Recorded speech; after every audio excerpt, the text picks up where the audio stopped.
अभीरा, उठो, तुम्हारी सुनवाई का समय हो गया है। जेल वार्डन की कठोर आवाज ने अभीरा के कान में गूंजते हुए उसे नींद से जगा दिया। अभीरा की आंखें खुली, पर उनमें कोई चमक नहीं थी। पिछले कुछ दिनों ने उसे पूरी तरह से तोड़ दिया था। वो एक ऐसे अपराध की सजा काट रही थी जो उसने किया ही नहीं था।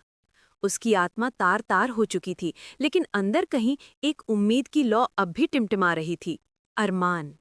जेल की काली कोठरी से बाहर निकलते ही ठंडी हवा ने उसके चेहरे को छुआ। उसका शरीर कमजोर हो चुका था, लेकिन उसके मन में एक अजीब सी शांति थी।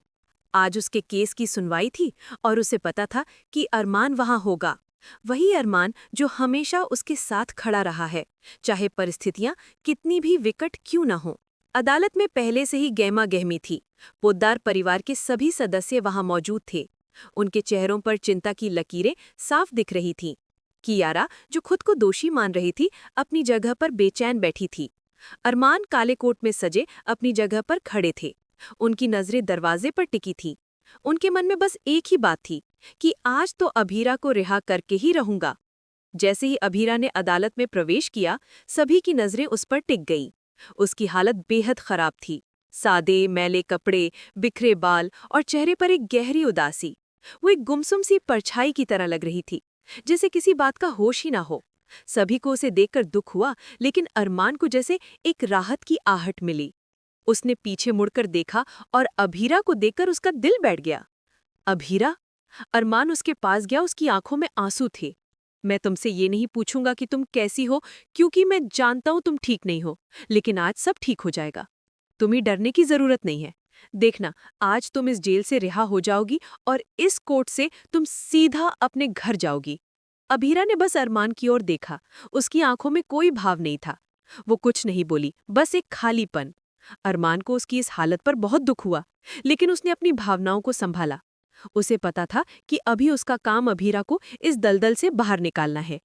तभी सम्माननीय जज साहिबा ने प्रवेश किया और कार्रवाई शुरू हुई। मिस्टर पोद्दार, मैं जानना चाहूंगी कि आपने इतनी जल्दी इस केस की सुनवाई के लिए याचिका क्यों दायर की? इसकी सुनवाई तो 2 महीने बाद थी। अरमान ने आत्मविश्वास से जवाब दिया। माय लॉर्ड, इस केस में कुछ नए पहलू सामने आए हैं जिनसे अदालत अब तक अनजान थी। मुझे कुछ ठोस सबूत मिले हैं जो अभीरा की बेगुनाही साबित कर सकते हैं। जज ने उसे सबूत पेश करने की अनुमति दी। अरमान ने अदालत में कैफे का एक वीडियो दिखाना शुरू किया, जिसमें अंशुमन की मृत्यु हुई थी। वीडियो में कैफे की असलियत सामने आ रही थी कि कैसे वहां अवैध तरीके से नशीले पदार्थ बेचे जाते थे, जो कॉफी में मिलाकर दिए जाते थे। विपक्ष के वकील ने तुरंत आपत्ति उठाई। माय लॉर्ड, इस वीडियो से सिर्फ कैफे की सच्चाई सामने आ रही है। इससे अभीरा की बेगुनाही साबित नहीं होती। ऐसा हो सकता है कि अभीरा को इस कैफे की असलियत पहले से ही पता थी, इसीलिए वो अंशुमन को इसी कैफे में लेकर गई थी। अरमान ने मुस्कुराते हुए कहा, माय लॉर्ड, मेरे काबिल दोस्त को शायद ये नहीं पता कि हम वकील हैं तो सबूतों के साथ आते हैं।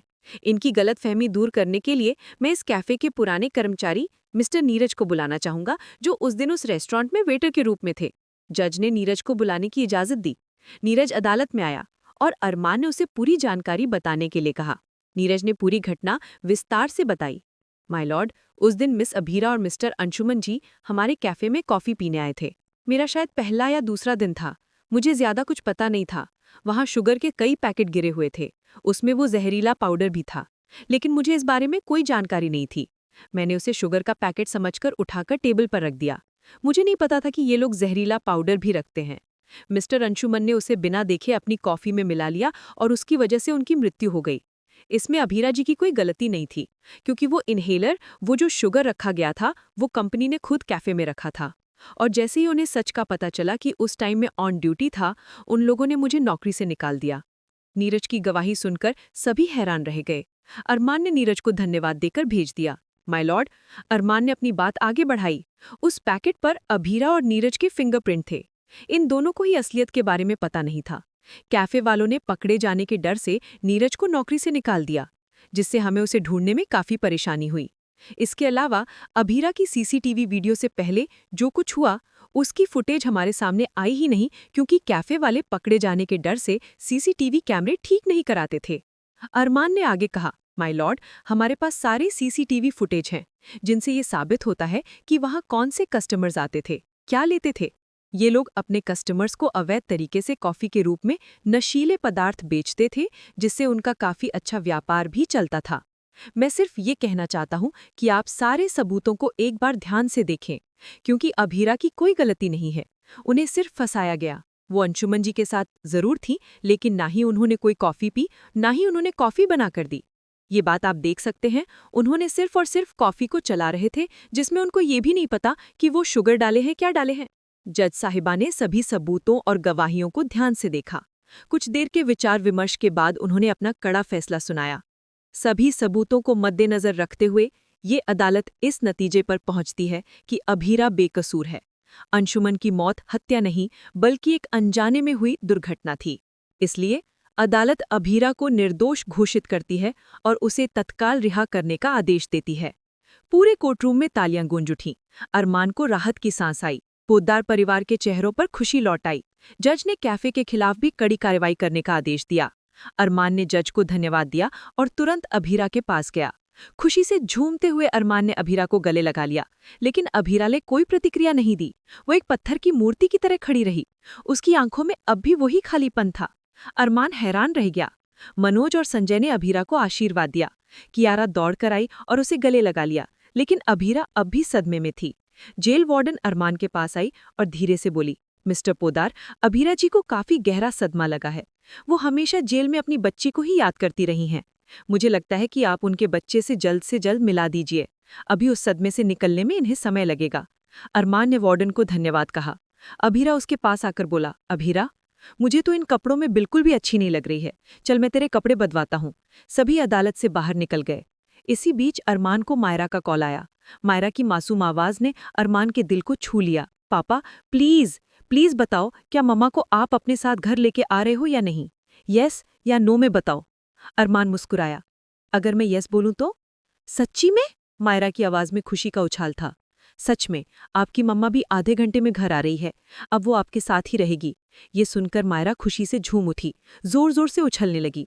घर की सभी महिलाएं, कावरी, मनीषा, विद्या और काजल भी मायरा की इस बात से और भी खुश हो गई। विद्या ने गीतांजलि की ओर देखा। उसे लगा शायद गीतांजलि को ये बात बुरी लगे। गीतांजलि पूजा कर रही थी और विद्या उसके पास जाकर कहा, भगवान जी के चरणों में आकर हमेशा अपनी बात कह देनी चाहिए, जो ना भी कहने का मन हो। गीतांजलि ने गहरी सांस ली और बोली, मुझे खुशी है अभीरा जेल से आ रही है, क्योंकि उसे उस चीज की सजा मिल रही थी जो उसने की ही नहीं थी। मायरा के लिए भी खुश हूं, क्योंकि उसे उसकी माँ मिल रही है। कहीं ना कहीं अरमान के लिए भी खुश हूं, क्योंकि वो इतना एफर्ट्स, इतना मेहनत लगा रहे थे। और घर वालों के लिए भी खुश हूं, लेकिन इन सब खुशी के चलते मेरा क्या होगा? मैं तो कुछ भी नहीं। अगर अरमान मायरा से दूर नहीं रहेंगे तो अभीरा के पास जाएंगे ही, और अगर अरमान सिर्फ मायरा के पास रहेंगे तो अभीरा से भी दूर नहीं रह पाएंगे। मैं क्या करूं? तभी दादी सास जोर जोर से घंटी बजाने लगी और बोली, हे भगवान, मेरी लड़की को इस घर में लाने के लिए थैंक यू। मेरी लड़की यहाँ पे आएगी, जितना दिन चाहे रह सकती है। उसके बाद वो अपने गोयनका हाउस भी जा सकती है, अगर उसका मन करे तो। वैसे उसको इस घर की कोई कमी नहीं है। इस घर में अगर सबसे ज्यादा किसी का हक है तो उस लड़की का है, क्योंकि उसने पग पग पर साथ दिया है। और रही बात तो, अगर उस लड़की के रहने से किसी को ऐतराज है तो इस शहर में होटल्स रूम की कमी नहीं है। लेकिन मैं क्यों जाऊं होटल्स रूम में? अगर मेरी बेटी यहाँ पे चाहती है, जितना दिन वो रहेगी। किसी को कोई दिक्कत है तो बता दीजिए। दादी सा ने गीतांजलि को अप्रत्यक्ष रूप से ताना मारते हुए कहा। गीतांजलि और विद्या चौंक गई।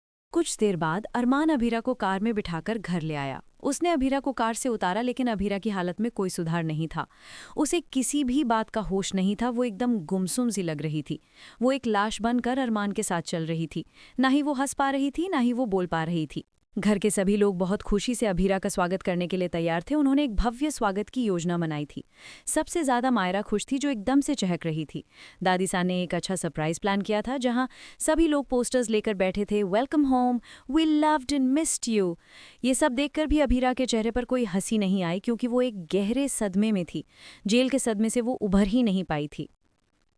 दादी सा ने अभीरा को गले लगाते हुए कहा, लड़की, अच्छा हुआ तुम आ गई। आज मेरा घर घर जैसा हुआ, और तुम्हारे आने की खुशी में हम तो डांस करेंगे ही। उसके बाद दादी सा और मनीषा सहित सभी लोग नाचने लगे। तानिया को खुशी नहीं हुई, क्योंकि उसे कहीं ना कहीं लग रहा था कि उसके भाई के साथ अन्याय हुआ है। दादी सा ने अभीरा को गले लगाया और विद्या ने उसकी नज़र उतारी। बस, बहुत ही कमज़ोर हो गई हो, अब मैं नहीं चाहती और कमज़ोर हो। काजल ने कहा, बस मैं अभीरा को अच्छे खाना खिलाऊंगी ताकि अच्छे से मोटी हो जाए, तंदुरुस्त हो जाए। मायरा और अरमान भी आए और अभीरा के साथ डांस में पार्टिसिपेट किया। सभी लोग बहुत ही अच्छे से अपनी खुशियां मना रहे थे, फूल बरसाकर उसका स्वागत कर रहे थे। लेकिन अभीरा को मानो होश ही नहीं था, वो एक जड़ वस्तु की तरह खड़ी थी। दादी सा ने अभीरा की आरती की और कहा, लड़की, हमने तुम्हारा बहुत इंतजार किया। आज तुम आई हो, ऐसा लग रहा है घर में लक्ष्मी लौट के आई है। अपने दाहिने शुभ कदम से इस घर की तरफ अपना कदम बढ़ाओ। अरमान ने धीरे से कहा, अभीरा, क्या हुआ है तुम्हें? तुम किसी भी बात का जवाब क्यों नहीं दे रही हो? उसे गले क्यों नहीं लगा रही? एटलीस्ट उसके सर पे एक बार हाथ तो रखो। वो कितनी तरस गई थी तुम्हारे लिए। अभीरा, बोलो ना, क्या हुआ? तुम मायरा की तरफ देख क्यों नहीं रही हो? जरा देखो, तुम्हारी बच्ची तुम्हें बुला रही है। मायरा बार बार अभीरा से बोल रही थी, मम्मा प्लीज मेरी तरफ देखो ना, मम्मा प्लीज मुझे गले लगाओ। लेकिन अभीरा को मानो किसी भी बात का होश नहीं था, ना ही उसे मायरा की आवाज़ सुनाई दे रही थी। अरमान बहुत परेशान हो गया। दादी सा समझ गई कि अभीरा सदमे में चली गई है, इसलिए वो बोल नहीं पा रही है। दादी सा को ये देखकर बहुत दुख हुआ। अरमान जहां बार बार लाख कोशिश कर रहा था अभीरा को होश में लाने की, लेकिन जैसे ही 1 मिनट बाद अभीरा को होश आया, वो पूरी तरह से डर गई। उसे लगा कि वो कहाँ आ गई है, जेल के अंदर? ये लोग कौन हैं? और वो उस सदमे को झेल नहीं पा रही थी। जैसे ही मायरा गले लगने की कोशिश करती, अभीरा ने उसे धक्का दे दिया और तुरंत भागने लगी। अरमान अभीरा के पीछे पीछे दौड़ा। अभीरा किसी की भी नहीं सुन रही थी, वो तेजी से भागती रही और अचानक से सीढ़ी पर उसका पैर फिसल गया, लेकिन अरमान सही समय पर वहां पहुंच गया और उसे गिरने से बचा लिया। अभीरा ने 2 मिनट के लिए अरमान को देखा। गीतांजलि की नज़र उन पर पड़ी और उसे ये सब अच्छा नहीं लगा। अभीरा और अरमान का साथ दादी सा को थोड़ा अच्छा लगा, क्योंकि उन्हें लगा अभीरा को संभालने के लिए अरमान तो है।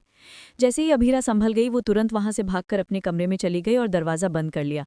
मायरा और अरमान सीढ़ियों पर खड़े होकर बस सोच रहे थे कि आखिर अभीरा के साथ ऐसा क्या हुआ है जो वो ऐसा कर रही है। अभीरा ने कमरे में जाकर तुरंत सारी लाइटें बंद कर दी और टेबल के नीचे छिपकर बैठ गई। उसे बहुत डर लग रहा था और वो सोच रही थी कि मैं इस डर के मारे कहीं नहीं जा सकती हूँ। तभी अरमान और मायरा साथ में आए। उन्होंने देखा कि अंदर कमरे में बहुत अंधेरा था, लेकिन उन्हें पता था कि अभीरा टेबल के नीचे है। मायरा और अरमान अभीरा से बात करने के लिए गए। अभीरा बहुत डरी डरी सी थी और वो अपना मुंह छिपा रही थी।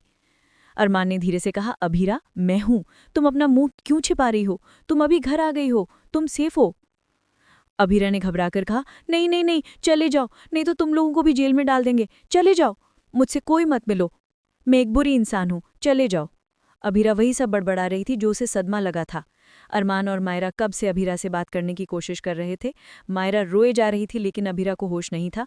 मायरा बार बार बोल रही थी, मम्मा प्लीज मुझसे बात करो, अभी आप बिल्ली फैमिली में आ गए हो, यहाँ कोई जेल नहीं है, कोई पुलिस वाली नहीं है, अभी आप हमेशा यहीं रहोगे, मम्मा प्लीज आँख खोलो ना। लेकिन अरमान समझ गया। उसने मायरा को कहा, बेटा, आई थिंक आपकी मम्मा बहुत डिस्टर्ब्ड है, हमें चलना चाहिए, हम बाद में आकर बात करेंगे, उन्हें भी रेस्ट करने देना चाहिए। उसके बाद अरमान मायरा को लेकर कमरे से बाहर चला गया। अरमान और मायरा के जाने के बाद अभीरा अंधेरे कमरे में अकेली बैठी रही। उसके दिमाग में जेल के भयानक दृश्य घूम रहे थे। उसे अब भी लगता था कि वो उस काली कोठरी में बंद है जहां उसे अपनी बेटी की बहुवत याद आती थी। वो उस मानसिक आघात से उबर नहीं पा रही थी।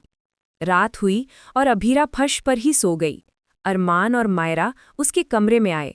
अरमान ने धीरे से अभीरा को उठाया और उसे बिस्तर पर लिटाया। मायरा भी अभीरा के बगल में लेट गई और उसे कसकर पकड़ लिया। अरमान उन दोनों को देखता रहा, उसका दिल दर्द से भर उठा। वो जानता था कि अभीरा को इस सदमे से बाहर निकालना कितना मुश्किल होगा। अगले दिन विद्या अरमान के पास आई। उसके चेहरे पर चिंता थी। बेटा, मुझे पता है कि तुम अभीरा के लिए चिंतित हो, लेकिन तुम्हें गीतांजलि के बारे में भी सोचना चाहिए। तुमने गीतांजलि से शादी की है और अब तुम्हें उसे पत्नी का हक देना होगा। अरमान ने विद्या की बात सुनी, लेकिन उसका मन विचलित था। वो अभीरा और मायरा को एक साथ सोते हुए देखता रहा और उसके अंदर एक अजीब सा असमंजस पैदा हो गया। एक तरफ अभीरा जो इतनी कमजोर और सदमे में थी, और दूसरी तरफ गीतांजलि जो उसके लिए अपनी भावनाओं को दबाए बैठी थी। गीतांजलि के दिल में एक तूफान चल रहा था। अभीरा की घर वापसी से वो खुश थी, लेकिन साथ ही एक गहरी असुरक्षा भी महसूस कर रही थी। वो अरमान की पत्नी थी, लेकिन उसे लगता था कि अभीरा की वजह से वो कभी भी अरमान का पूरा प्यार और साथ नहीं पा सकेगी। मैं अरमान की पत्नी हूं, गीतांजलि ने अपने आप से कहा। मुझे मेरा हक कब मिलेगा? दादी सा को गीतांजलि की ये मानसिक स्थिति समझ आ रही थी, लेकिन उन्हें लगता था कि अभी अभीरा को सहारा देने की जरूरत है। उन्होंने गीतांजलि को बुलाया और उसे समझाया, बेटा, अभीरा ने बहुत कुछ झेला है, उसे हमारे सहारे की जरूरत है, तुम धैर्य रखो, सब ठीक हो जाएगा। लेकिन गीतांजलि को दादी सा की बात से संतुष्टि नहीं मिली। उसे लगता था कि सभी अभीरा के बारे में सोच रहे हैं, लेकिन कोई उसके दर्द को नहीं समझ रहा है। कुछ दिनों तक अभीरा उसी सदमे में रही। वो किसी से बात नहीं करती थी, खाना नहीं खाती थी और मायरा से भी दूर रहती थी। मायरा अपनी माँ की इस हालत से बहुत दुखी थी। वो बार बार अभीरा से बात करने की कोशिश करती, लेकिन अभीरा कोई प्रतिक्रिया नहीं देती। अरमान ने अभीरा को डॉक्टर को दिखाया। डॉक्टर ने बताया कि अभीरा को पोस्ट ट्रॉमेटिक स्ट्रेस डिसऑर्डर है और उसे इससे उबरने में समय लगेगा। उसे प्यार, धैर्य और पेशेवर मदद की जरूरत होगी। अरमान ने अभीरा को सहारा देने का फैसला किया। उसने अपने सारे काम छोड़कर अभीरा के साथ समय बिताना शुरू किया। वो उसे कहानियां सुनाता, उसके हाथ पकड़कर बैठता और उसे विश्वास दिलाता कि वो सुरक्षित है। मायरा भी अपनी माँ के साथ रहती, उसे गले लगाती और उसे अपनी बिल्ली फैमिली के बारे में बताती। एक दिन अरमान ने अभीरा को मायरा के बचपन की तस्वीरें दिखाईं। मायरा अपनी माँ के पास आकर बैठी और अपनी मासूम आवाज में अपनी पुरानी यादें ताज़ा करने लगी। धीरे धीरे अभीरा की आंखों में एक हल्की सी चमक दिखाई दी। मायरा की बातें सुनकर उसके चेहरे पर एक हल्की सी मुस्कान आई, जो अरमान और पूरे परिवार के लिए एक बड़ी जीत की। अभीरा को धीरे धीरे अपनी पुरानी जिंदगी की यादें वापस आने लगी। वो धीरे धीरे बोलने लगी, पहले छोटे छोटे वाक्य, फिर पूरी बातें। उसने मायरा को गले लगाना शुरू किया और उसके साथ खेलना शुरू कर दिया। पूरे परिवार में खुशी की लहर दौड़ गई। लेकिन अभी भी एक समस्या थी, गीतांजलि। अरमान अभी भी गीतांजलि को पत्नी का पूरा हक नहीं दे पा रहा था और इससे गीतांजलि का दर्द बढ़ता जा रहा था। एक रात गीतांजलि अरमान के पास आई। उसकी आंखों में आंसू थे। अरमान, मैं जानती हूं कि अभीरा ने बहुत कुछ झेला है और उसे तुम्हारे सहारे की जरूरत है, लेकिन मेरा क्या? तुमने मुझसे शादी की है, क्या मेरे प्यार और मेरी भावनाओं का कोई मतलब नहीं है? अरमान को गीतांजलि का दर्द समझ आया। उसने गीतांजलि को गले लगाया और कहा, गीतांजलि, मुझे पता है कि मैं तुम्हारे साथ अन्याय कर रहा हूं। मैं तुम्हें पूरा हक नहीं दे पा रहा हूं। मुझे माफ कर दो, मैं इस स्थिति को ठीक करने की कोशिश करूंगा। अरमान एक दुविधा में फंस गया था। एक तरफ अभीरा और मायरा का प्यार और दूसरी तरफ गीतांजलि के साथ उसकी शादी और उसका कर्तव्य। उसे नहीं पता था कि वो इस मुश्किल स्थिति से कैसे बाहर निकलेगा। अगले दिन अरमान ने परिवार के सभी सदस्यों को बुलाया। उसने कहा, मुझे पता है कि हम सब एक मुश्किल दौर से गुजर रहे हैं।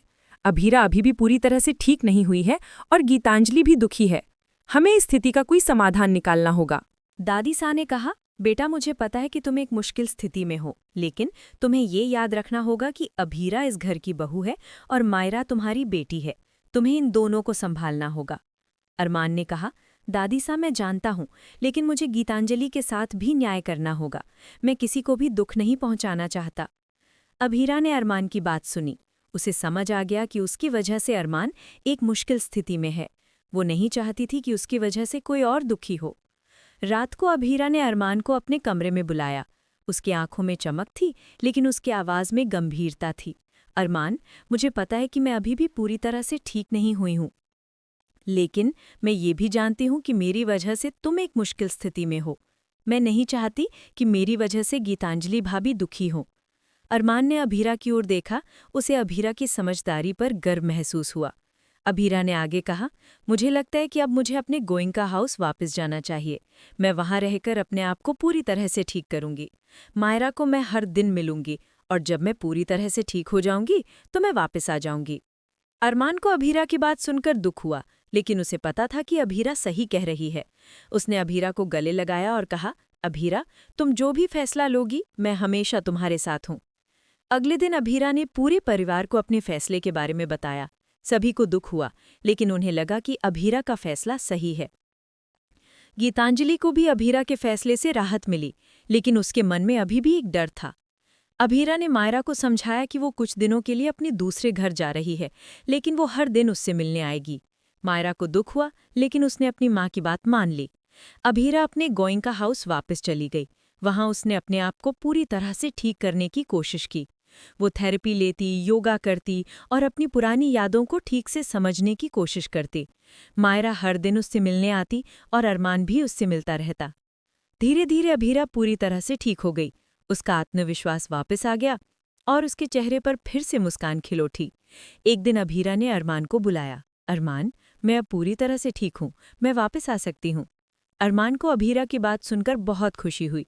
उसने तुरंत अभीरा को वापस पोदार हाउस लाने का फैसला किया। अभीरा की वापसी पर पूरे परिवार ने उसका एक बार फिर भव्य स्वागत किया। इस बार अभीरा के चेहरे पर सच्ची खुशी थी। वो मायरा से गले मिली और उसे कसकर पकड़ लिया। गीतांजलि ने अभीरा का स्वागत किया। इस बार उसके मन में कोई डर नहीं था, क्योंकि उसे पता था कि अभीरा अब एक नई शुरुआत कर रही है। अरमान ने अभीरा और गीतांजलि को एक साथ बिठाया। उसने कहा, मुझे पता है कि हम सब ने बहुत कुछ झेला है, लेकिन अब हमें एक नई शुरुआत करनी होगी। अभीरा, तुम मेरी पत्नी हो और गीतांजलि, तुम भी मेरी पत्नी हो। मैं तुम दोनों को प्यार करता हूँ। अभीरा और गीतांजलि दोनों हैरान रह गईं। उन्हें नहीं पता था कि अरमान ऐसा कुछ कहेगा। अरमान ने आगे कहा, मैं नहीं चाहता कि तुम दोनों में से कोई भी दुखी हो। मैं तुम दोनों के साथ न्याय करना चाहता हूँ। मैं चाहता हूँ कि हम सब एक परिवार के रूप में रहें और एक दूसरे का साथ दें। अभीरा और गीतांजलि ने एक दूसरे की ओर देखा। उन्हें समझ आ गया कि अरमान सच कह रहा है। पूरा परिवार अरमान के फैसले से हैरान था, लेकिन उन्हें लगा कि अरमान ने सही फैसला लिया है। धीरे धीरे अभीरा और गीतांजलि ने एक दूसरे को समझना शुरू किया। वे एक दूसरे की भावनाओं का सम्मान करने लगीं और एक दूसरे का साथ देने लगीं। मायरा को अपनी दोनों माँओं के साथ देखकर बहुत खुशी हुई। अभीरा ने अपने जीवन में एक नया अध्याय शुरू किया। वो अपनी कला और अपने सपनों को पूरा करने में लग गई। गीतांजलि ने भी अपने करियर पर ध्यान देना शुरू किया। अरमान ने अपने परिवार को प्यार और विश्वास के साथ संभाला। ये कहानी सिर्फ एक लड़की के अग्नि परीक्षा की नहीं, बल्कि प्यार, विश्वास और परिवार के महत्व की भी थी। अभीरा ने हर मुश्किल का सामना किया और अंत में उसे वो सब मिला जिसकी वो हकदार थी: न्याय, प्यार और एक खुशहाल परिवार।